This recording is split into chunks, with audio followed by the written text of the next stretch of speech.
La concepción humana elaborada en él no alcanzaba el mismo nivel, pero de la unión de 7 instructores se logró un sistema del mundo, unificado y grandioso, del que los oráculos atlánticos no habían expuesto sino partes aisladas. Los poderes que gobernaban el cosmos fueron entonces revelados y también se aludió discretamente al gran espíritu solar, el ser oculto que reina sobre las altas entidades manifestadas en los 7 instructores. El pueblo a quien aquí llamamos Indio antiguo no es el que suele designarse con este nombre. Esta época no es conocida por ningún documento, y el pueblo que se llama comúnmente indio corresponde a un periodo histórico muy posterior al que nos ocupa.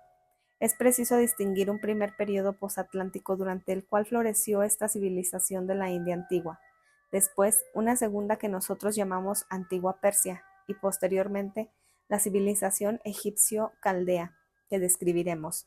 Durante estos 2 últimos periodos, la India antigua también pasa por 2 estados sucesivos de evolución, y es en el tercer periodo posatlántico que se desenvuelve lo que suele representarse como la India antigua. Así, la civilización mencionada no debe ser confundida con la India de la que se habla corrientemente. Otro aspecto de esta antigua cultura india es la mentalidad que impone la división de hombres en castas. Los habitantes de la India eran los descendientes directos de los atlantes, que estaban distribuidos en jupiterianos, saturnianos, marcianos, etc. Las enseñanzas ocultas sostienen que un alma no se encarna acaso en tal o cual categoría, sino por una predestinación absoluta. Esta interpretación de la doctrina espiritual fue todavía fortalecida por la facilidad con que ella dio vida a los recuerdos de los antepasados. Estos recuerdos conducían a los hombres a una falsa concepción de la ley de reencarnación. En la Atlántida solo los iniciados habían hecho conocer esta ley en su verdadera forma. En la India era preciso entrar en contacto con los grandes instructores para conocerla. La falsa concepción de la reencarnación de que hablamos antes se esparcía externamente entre los pueblos emigrados al Asia, África o Europa, como resultado del cataclismo. Además, como ciertos iniciados atlantes extraviados habían comunicado esta ley secreta a hombres que no estaban todavía maduros para comprenderla, la humanidad confundía siempre la verdad y el error de este asunto. Estos hombres habían heredado del período atlante una especie de clarividencia brumosa. Los atlantes durante su sueño penetraban en el mundo espiritual. Sus descendientes hacían experiencias análogas, aunque en ese estado normal intermediario entre la vigilia y el sueño, y veían entonces surgir cuadros de los tiempos antiguos vividos por sus abuelos. Se consideraban entonces como encarnaciones de estos. Así fue como ideas sobre la reencarnación absolutamente contrarias a la verdadera doctrina de los iniciados se esparcieron sobre la tierra entera. En las regiones occidentales de Asia, en el curso de múltiples emigraciones que habían llevado a los hombres del oeste al este, se habían establecido poblaciones cuyos descendientes son conocidos en la historia como el pueblo persa y sus ramificaciones. Los tiempos a que nos referimos son muy anteriores al periodo histórico de estas naciones. Son antepasados muy lejanos de los futuros persas, entre los que se iniciaba la segunda cultura posatlántica, la que seguía a la civilización de la India primitiva. Las poblaciones de esta segunda época tuvieron una tarea muy distinta a la practicada por los indios. Ellas no se contentaban con nostálgicas aspiraciones hacia una patria espiritual. Su temperamento las unía al mundo físico, amaban la tierra, estimaban las conquistas que el hombre pudo hacer en el mundo y lo que él podía ganar por la dominación de las fuerzas terrestres. Sus hazañas guerreras y sus invenciones para extraer los tesoros de la tierra son el fruto de estas disposiciones esenciales. Para ellos el peligro no consistía en desdeñar el gusto de la vida física y sentir nostalgia del mundo espiritual. Por el contrario, el peligro radicaba en la pérdida del contacto físico con las regiones hiperfísicas, gracias a su unión apasionada con las cosas sensibles. Los oráculos mismos importados de la Atlántida participaban del carácter general de la población, de las fuerzas que la humanidad había asimilado en el curso de sus experiencias suprasensibles y que ella poseía en formas degeneradas. No se exaltaban en esos santuarios más que las que podían servir los intereses personales del hombre. Este pueblo antiguo poseía todavía un gran poder en el dominio de esas fuerzas, que más tarde cederían el paso a la voluntad humana. Los guardianes de los oráculos disponían de energías vinculadas con el fuego y otros elementos.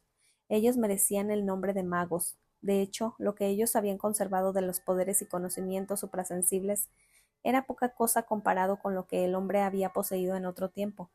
Con todo, esta herencia revestía todas las formas, desde las artes más nobles y más ponderables para la humanidad hasta las ceremonias más perniciosas.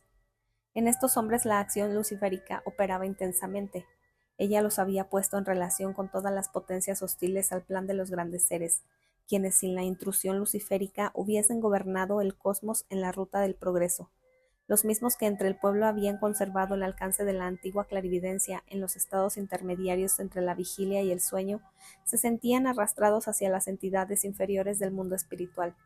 A este pueblo le era necesaria una influencia que equilibrara este aspecto del carácter, y ella le vino de la misma fuente que había alimentado la vida espiritual de la India y que fue guardiana de los misterios de los oráculos solares, que le enviaban un instructor y un guía. Este guía espiritual de la antigua Persia, enviado por el iniciado solar, pudo ser llamado como un nombre que la historia ha conservado, Zaratustra o Zoroastro. Es preciso recordar que esa personalidad vivió muchos años antes de la época en que la historia sitúa al portador de este nombre, pero aquí nos ocupamos del ocultismo y no de crítica histórica. En consecuencia, si alguno se considera obligado a pensar que Zaratustra ha vivido más tarde, estará de acuerdo con el ocultismo en que se trata de un sucesor de Zaratustra, que llevaba el mismo nombre y difundía las mismas lecciones. El impulso que Zaratustra dio a su pueblo consistía en demostrar que el universo físico no es este edificio vacío de espíritu que se presenta al hombre cuando él se coloca bajo el exclusivo dominio de los seres luciféricos. El hombre debe a estos seres su autonomía personal y su sentimiento de la libertad, pero Lucifer debe armonizarse en el hombre con el ser espiritual que le es opuesto. Era preciso que Zaratustra mantuviera despierto el espíritu del pueblo para permitirle concebir a este ser espiritual, pues de lo contrario su inclinación por el mundo físico sensible lo amenazaba con una fusión total con el ser luciférico. Zaratustra, iniciado por el guardián de los oráculos solares, veía revelarse a él a los espíritus solares sí, en ciertos estados de conciencia particular, contemplaba al jefe de estos espíritus solares, que había extendido su protección sobre el cuerpo vital del hombre. Él sabía que este ser gobernaba la evolución humana, pero que no podía apartarse del espacio cósmico y descender sobre nuestra Tierra, sino en un momento determinado, y para esta manifestación necesitaba encontrar un cuerpo astral humano donde pudiera vivir de la misma manera como lo había hecho en el cuerpo etérico humano. Después de la invasión luciférica, era preciso que naciera un hombre que transformara su astral para hacerlo evolucionar hasta el nivel que hubo alcanzado, sin el impacto luciférico de la mitad del período atlántico. Si Lucifer no hubiera intervenido en este momento, el hombre se habría elevado mucho más, pero sin autonomía personal y sin libertad. Ahora bien, el hombre debía poseer todas esas ventajas y remontarse también a la misma altura. Zaratustra, en sus éxtasis clarividentes, veía surgir en el porvenir, de entre la humanidad, una personalidad que poseería cuerpo astral apropiado para esta alta misión. Asimismo, sabía que, antes de este momento, el gran ser solar no podía habitar sobre la tierra, pero que el vidente sabría descubrirlo en el orbe espiritual del sol, percibiéndolo cuando dirigía su mirada hacia él. Este era el ser que anunciaba a su pueblo, el ser que brillaba en el mundo espiritual y que debía un día descender sobre la tierra. Este gran espíritu de luz que él llamaba Aura Mazda o Ormuz, es decir, el aura del sol. Este ser poderoso se descubrió a Zaratustra y a sus discípulos o adeptos como un espíritu que volvía entonces su faz hacia el hombre, desde la altura de los mundos espirituales, pero que la humanidad esperaba recibir un día en su seno. El ser que Zaratustra anunciaba era el Cristo, antes de su encarnación terrestre. Por el contrario, denunciaba a Ahriman, Augra Ainyu, como una fuerza funesta para el alma humana cuando ésta se entregaba sin restricción. Esta fuerza no es como la que había adquirido un gran imperio sobre la tierra, después de que los secretos del oráculo de Vulcano fueron traicionados. Las enseñanzas de Zaratustra hablaban también de entidades espirituales que acompañaban al dios de la luz y que se descubrían mediante la clarividencia espiritual purificada, mientras que el opuesto se convertía en el arma de los tentadores, visibles a los hombres por los restos impuros de la antigua clarividencia atlántica. Era preciso hacer entender al antiguo pueblo persa cómo el alma humana, cuando se entrega a la acción en el mundo físico, se transforma en escenario de un combate entre el poder del dios de la luz y el de su adversario, y cómo el hombre debe comportarse si quiere que este adversario, en vez de conducirlo a la ruina, torne benéfica su influencia por la mágica fuerza del dios de la luz. La tercera civilización posatlántica florecía en los pueblos del norte de África y una parte del Asia Menor, llevada por sus migraciones, es decir, los babilonios, caldeos y asirios, por una parte, y los egipcios por la otra. En estos pueblos, la inclinación hacia la vida terrestre había cobrado una forma distinta a la persa, pues poseían en un grado mucho más elevado esa disposición del espíritu que fundamentaba el poder del pensamiento, la reflexión lógica y que se desenvolvía desde el fin de la Atlántida. Esa fue en efecto la misión de la humanidad posatlántica, transformar en cualidades mentales esas fuerzas lógicas y sentimentales que no derivaron inmediatamente del mundo espiritual, aunque nacieron de lo que el hombre estudió en el mundo físico, uniéndolo a él y transformándolo por su trabajo. La conquista del universo físico mediante estas facultades humanas es la obra del período posatlántico. Esta conquista progresa por etapas. Por su constitución física, el hombre, orientado desde la India antigua, se vuelve hacia el mundo físico con todo. Persigue todavía una ilusión y su espíritu aspira al nivel de las regiones espirituales.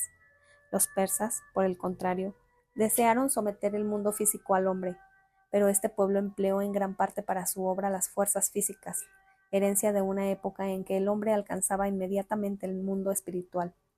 En los pueblos de la tercera civilización, el alma había perdido casi completamente sus antiguos poderes.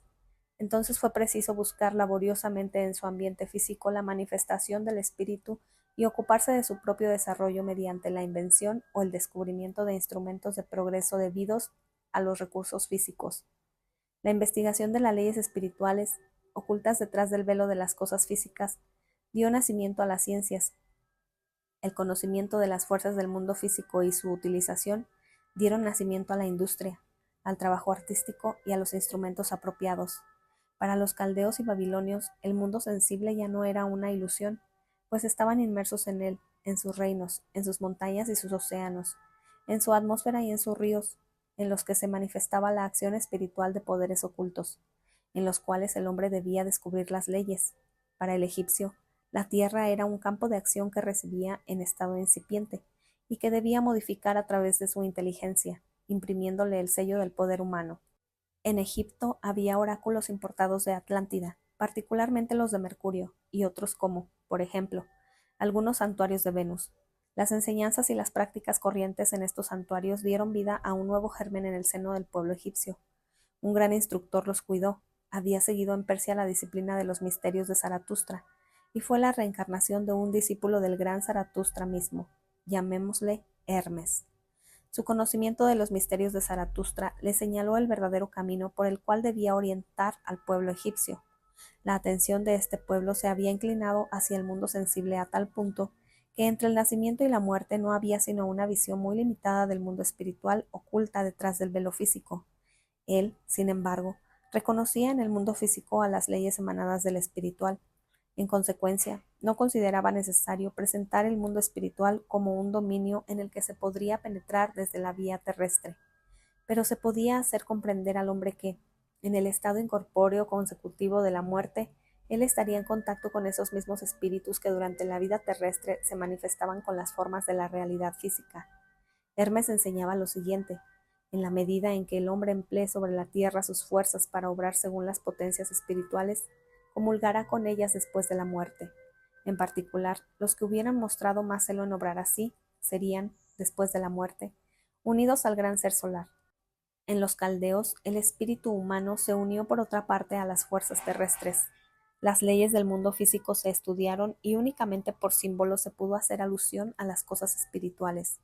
El pueblo permaneció confinado en el marco de las percepciones sensibles. Se habla de la estrella y no del espíritu estelar. Y en vez de seres espirituales, se reitera el ejemplo de la manifestación física. Solamente los guías del pueblo tuvieron un conocimiento profundo de las leyes espirituales y de su acción en el mundo sensible. Un divorcio muy profundo se produjo entre la ciencia de los iniciados y las creencias erróneas de la nación. La situación era muy diferente en las costas del sur de Europa y del occidente de Asia, donde debía florecer la cuarta civilización, que según el ocultismo se puede denominar la cultura grecolatina.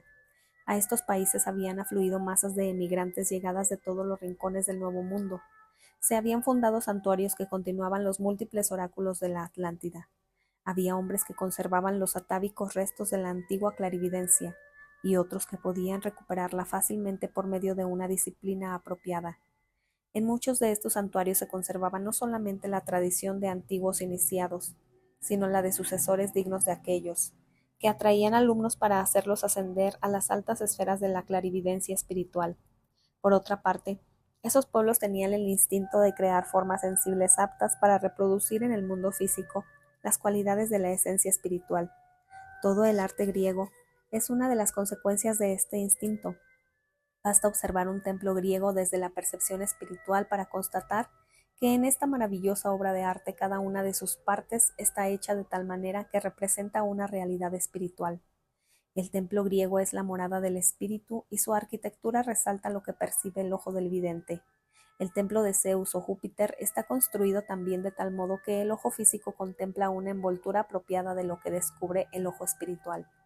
Cuando se eleva a la visión del guardián de los oráculos de Zeus, lo mismo se podría afirmar de toda obra del arte griego. Las sabidurías iniciáticas vertieron por caminos misteriosos su riqueza en el alma de los poetas, los artistas y los pensadores. Los sistemas metafísicos de los antiguos filósofos griegos añadían ideas y conceptos a las doctrinas de los iniciados. Estos pueblos y sus jefes recibieron los efluvios de la vida espiritual provenientes de los santuarios de Asia y África. Los grandes instructores indios, los discípulos de Zaratustra y los sectarios de Hermes reclutaron alumnos, entre ellos, estos alumnos o sus continuadores fundaron santuarios. En ellos hicieron renacer las antiguas lecciones en formas nuevas. Esos son los misterios de la antigüedad clásica. Se preparaba a los neófitos para transportarse a estados de conciencia que les aseguraban el acceso a los mundos espirituales. Esos santuarios dirigían a los hombres que se entregaban al ocultismo en Asia Menor, en Grecia y en Italia. Los santuarios griegos más importantes fueron los de Eleusis y los de los misterios órficos. La escuela filosófica de Pitágoras resumía toda la sabiduría de los tiempos anteriores. Pitágoras, en efecto, había pasado por diversas iniciaciones en el curso de sus largos viajes. La vida humana, durante el período posatlántico, repercutía en la existencia que transcurría entre la muerte y un nuevo nacimiento. Cuanto más se unía el hombre al universo sensible, mayores eran la empresa de Arimán durante la vida terrestre y su tiranía después de la muerte. El peligro era mínimo en los pueblos de la India antigua. El mundo físico se presentaba durante la vida como una ilusión, y este sentimiento los liberaba del poder de Arimán después de la muerte. Pero el peligro era ya temible para los habitantes de la Persia antigua. Entre el nacimiento y la muerte se inclinaban con gran interés hacia las cosas terrestres, y habrían sucumbido a los embates de Arimán si Zaratustra no les hubiese inculcado elocuentemente la doctrina del Dios luminoso y no les hubiera anunciado que detrás de las cosas físicas se oculta el universo de los espíritus de la claridad. Además, los persas habían sabido asimilar el mundo de representaciones así evocado ante el alma. Con todo, escapaban a las trampas de Arimán por la vía terrestre y también por la espiritual, donde el hombre se preparaba a un nuevo nacimiento. La acción de Arimán en la existencia terrestre conducía a considerar al mundo sensible como el único real, y a obstruir también todo paso hacia el mundo espiritual. Aún en este mundo, el poder de Arimán construía un desierto alrededor del hombre, llevándolo a concentrar en sí mismo sus propios intereses. Los hombres que caían después de la muerte en poder de Arimán se reencarnaban con un carácter esencialmente egoísta. Gracias al ocultismo se puede ver en el presente descubrir la vida entre la muerte y un nuevo nacimiento, tal como ella es cuando la influencia de Arimán logra ser dominada por lo menos en parte. Esto es lo que hemos hecho en otros escritos y en los primeros capítulos de esta obra, y es preciso describir estos estados si queremos ilustrar claramente lo que podía ser percibido, con la condición de que el hombre tuviera una visión pura de la verdadera realidad. ¿En qué medida cada individuo goza de esta percepción? Esto depende de su victoria sobre Arimán. El hombre se aproxima siempre al mundo espiritual, pero es necesario, estudiando la evolución, señalar las influencias extrañas que pueden desviarlo de su verdadero destino. Entre los egipcios, Hermes tenía necesidad de preparar a los hombres en su existencia terrestre para su comunión futura con el Dios luminoso.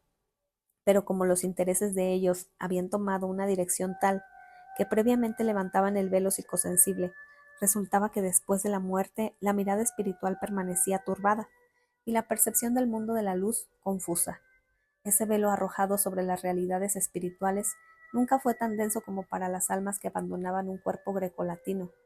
Estas almas habían cultivado casi exclusivamente la dilatación armoniosa del ser físico. Estaban condenadas a vivir como sombras después de la muerte. Los griegos veían en el más allá un reinado de sombras. Eso no es una vana fórmula, y sí, una sensación bien real que expresa al héroe de ese tiempo unido a la vida de los sentidos, cuando exclama: «Mil veces prefiero ser un mendigo sobre la tierra que un rey en el imperio de las sombras».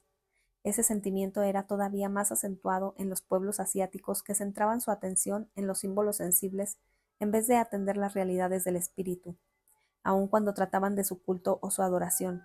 Una gran parte de la humanidad se encontraba en estas condiciones en el tiempo de la civilización grecorromana.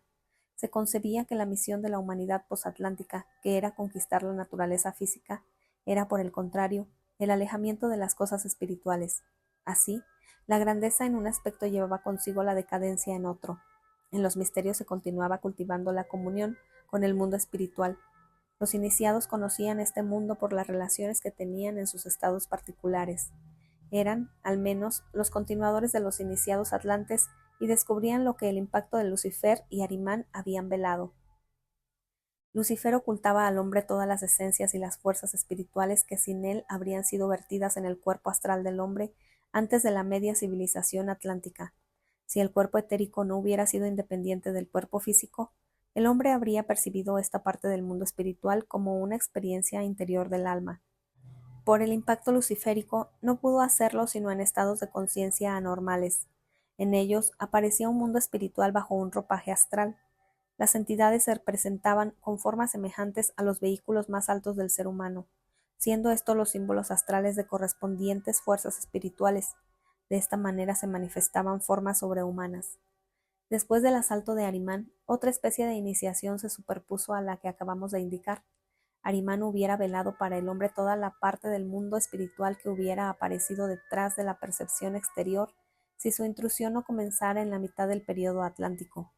Si este universo se revelaba a ellos, los iniciados eran deudores por el hecho de desenvolver las facultades que el hombre adquirió desde esa época, con un grado mucho más intenso que el necesario para la percepción sensible. Penetraba así hasta los poderes espirituales ocultos detrás de los fenómenos. Conocía las entidades espirituales ocultas, detrás de la naturaleza y las fuerzas creadoras que evolucionaban en un plano inferior al hombre. Las energías que se han desenvuelto a través de la evolución saturniana, solar y lunar, la formación de los cuerpos astral, etérico y físico del hombre, el origen de los reinos mineral, vegetal y animal, tales eran los temas tratados en una determinada especie de misterios sobre los que Arimán tenía dominio. El progreso que ha engendrado las almas sensibilizadas, razón y conciencia, y los seres espirituales velados por la intervención luciférica, tal era el contenido de los misterios de la segunda categoría. En cuanto a lo que profetizaban, está referido a la aparición de un hombre dotado de un cuerpo astral y a quien, a despecho de Lucifer, el esplendor de los seres solares podía volver consciente por medio del cuerpo etérico, sin la obligación de éxtasis anormales. El cuerpo físico de este hombre debía ser de una naturaleza tal que pudiera percibir en el mundo espiritual todo lo que Arimán nos ha velado hasta la muerte. Para ese ser, la muerte física no cambiaría en nada la vida, pues carecería de poder sobre ella. El yo se manifestaría en él de modo que la plenitud de la vida espiritual se expandiera en la vida física. Este ser sería el instrumento del Dios de la luz hasta que el iniciado se instruyera por dos rutas, ya sea penetrando hasta la esencia de lo superhumano, ya sea hundiendo en su corazón mismo las fuerzas de la naturaleza. Fueron los profetas de Cristo los iniciados que describieron así al ser que debía aparecer un día. El más eminente de estos profetas fue una personalidad que apareció en medio de un pueblo vinculado a los pueblos del Asia por la raza, y nutrido de la sabiduría egipcia, es decir, en el pueblo israelita. Este profeta fue Moisés, cuya alma estaba adelantada en el camino de la iniciación, ya que en sus éxtasis vio aparecer al ser que reside detrás de las fuerzas de la naturaleza. En el rayo y en el trueno percibía no solamente fenómenos físicos, sino la palabra del espíritu. También había formado su ser interior, la otra orden de misterios, de manera que en sus percepciones astrales veía al superhombre descender a lo humano en la forma del yo. Así, el que debía venir de dos lados a la vez se revelaba a Moisés como la más alta expresión del yo. Con Cristo apareció sobre la tierra el gran ser solar mismo, trayendo al hombre el supremo modelo de la percepción terrestre. Su llegada significó una forma nueva para la sabiduría de los misterios. En otro tiempo, su misión fue elevar al hombre a suficiente altura como para que pudiese transportarse a un estado de alma en donde contemplara el rayo del espíritu solar fuera de la evolución terrestre. En lo sucesivo, la tarea de los misterios fue preparar al hombre para que reconociera en Cristo humanizado a este ser original y, por tanto, el centro de toda sabiduría que iluminaría al mundo de la naturaleza y del espíritu. Volveremos sobre este aspecto de Cristo al tratar la conciencia superior. En el momento de la vida de Jesucristo en que su cuerpo contiene todas las fuerzas espirituales que el impacto luciférico pudo velar, comienza su misión de instructor de la humanidad. Desde entonces se otorga a la evolución humana una condición de recibir la sabiduría, gracias a la cual la Tierra podría llegar a su meta. En el momento del acontecimiento del Gólgota se implantó un nuevo germen, por el cual la influencia de Arimán sobre la humanidad se transmuta para el bien, y el hombre lleva desde entonces consigo, más allá de la muerte, el elemento para preservarse de la soledad en el mundo espiritual. El acontecimiento de Palestina no es solamente el centro de la evolución humana en el marco del mundo físico, sino también en los otros mundos dentro de los cuales el hombre se mueve. Cuando el sacrificio del Gólgota se cumplió y la muerte sobre la cruz fue consumada, Cristo apareció en el mundo donde las almas residen después de la muerte y limitó el poder de Arimán. Junto a esta aparición, un relámpago iluminó la región que los griegos llaman el reino de las sombras, y este relámpago demostró a sus habitantes que la luz debía hacerse presente y brillar. Lo que se cumplió en el mundo físico con el misterio del Gólgota proyectó su claridad en el mundo espiritual. La evolución posatlántica hasta este acontecimiento era un progreso en el mundo físico sensible, pero también una decadencia en el mundo espiritual. Todas las fuerzas que se dispersaban en el mundo sensible surgían de la fuente que existía desde el origen de los tiempos del mundo espiritual. Después del acontecimiento crístico, los hombres pueden trasladar a la vida espiritual las conquistas de la vida física, siempre que sepan elevarse a los misterios de Cristo. Estas fuerzas se hunden en el mundo físico terrestre cuando los hombres, en su reencarnación, producen durante su existencia los frutos que el empuje crístico dio a la vida espiritual. Lo que Cristo ha dado a la humanidad es una simiente que madurará progresivamente. Hasta este momento la existencia física no asimiló sino una parte infinitesimal de esta nueva sabiduría. Es apenas la aurora de la evolución crística. El cristianismo no debía en los tiempos que siguieron a su aparición revelar de su esencia profunda, sino aquello que los hombres podían recibir y comprender. La primera forma a la cual esta esencia se adaptó es un ideal moral. Este se opuso a las doctrinas que se habían constituido en la civilización posatlántica. Ya hemos descrito las condiciones existenciales que gobernaban la evolución terrestre desde la repoblación de nuestro planeta y durante el periodo lemúrico. Hemos visto cómo los hombres remontaban mediante su ascendencia psíquica hasta entidades diversas venidas de otros planetas que se encarnaron en las envolturas corporales salidas de los lemúricos primitivos. Las diversas razas humanas son el fruto de esta descendencia y como consecuencia de los karmas individuales, los intereses más contradictorios se desarrollaron en el seno de las diferentes almas. Habiendo durado tanto tiempo este estado de cosas, no podía gestarse un ideal humano universal. En su origen, la humanidad proviene de la unidad. La evolución pasada la condujo a separarse.